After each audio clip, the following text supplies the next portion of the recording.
Adlaw gabi din na ko siya ginagamit ngani palaran. Okay kayo ba kay di na ka manungsong sa sulog. Kayo gibilin gud nimo ang pambot. O paliron ka sa layo. Sa sulog nya. Balik na pukas mong pambot, manungsong ka. Muna nga kapoy.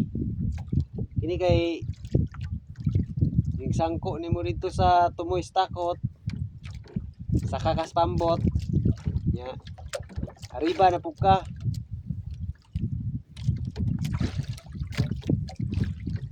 Arriba ra ba?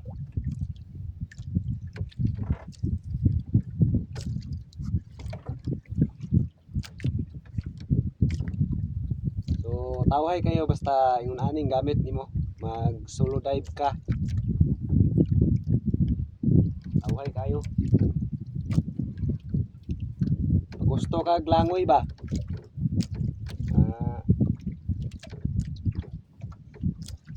Gusto kag subay sa kanto.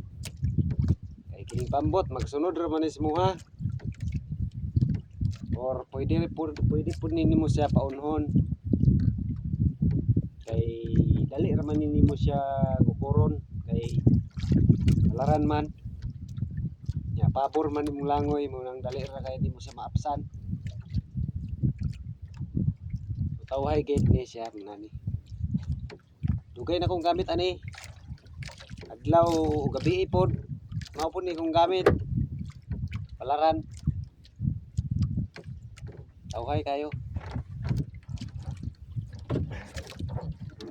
Oo, kita kag iho. Layo mong pambot, kita kag iho. Diwali lang. Diwali lang ng iyo ah. Okay ra nang iyo oy, diwalan ra na. Oh, nana ra na siya.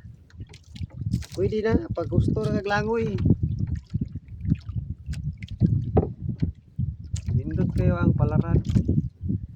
Basta dili lang kusog kayo nga hangin.